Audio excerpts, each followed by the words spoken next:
వృద్ధురాలు ఉన్నాం. మనందరం కూడా ఆరోగ్యవంతులుగా ఉన్నాం. దేవుని కృపయే. ఇవన్నీ కూడా మన యొక్క జీవితంలో మనం ఎత్తి దేవునికి వందనాలు సమర్పిస్తున్నాము. దేవుని వందనం ఏ విధంగా సమర్పిస్తానంటే ఈ ప్రార్థనలోనే.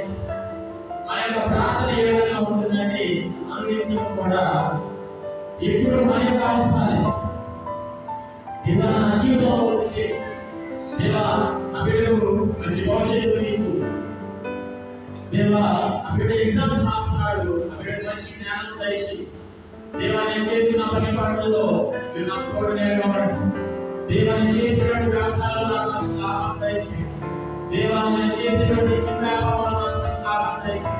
ఎప్పుడు కూడా ఆయన అవసరాల కోసమే ప్రార్థన చేస్తాం. ఎప్పుడు కూడా మనం దేవుడిని అడుగుతూనే ఉంటున్నాం.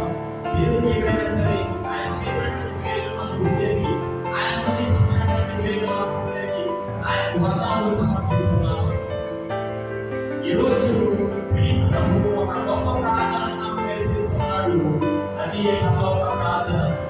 ఆ పరలోక ప్రార్థనలో మొదటి వచనమే పరలోకమందున్న మా తండ్రి అని మనము సంబోధిస్తున్నాం. చూడండి ప్రియమైన దేవుని బిడ్డలారా, ఎంత అదృష్టాన్ని దేవుడు మనకు దయచేశాడు. దేవుడిని మనం తండ్రి అని పిలుస్తున్నాం. ఎంత అదృష్టం! దేవుడిని తండ్రి అనేంత పిలిచినంత అదృష్టాన్ని దేవుడు మన జీవితంలో దయచేస్తున్నాడు. దేవుడిని ఏ విధంగా మనం తండ్రి అని పిలవగలుగుతున్నాం అంటే ఎప్పుడైనా ఆలోచన చేస్తారా? దేవుడిని ఏ విధంగా మనం తండ్రి అని సంబోధిస్తున్నాం? ఉదాహరణకు పవిత్రమైనటువంటి వివాహ సాంఘిక ద్వారా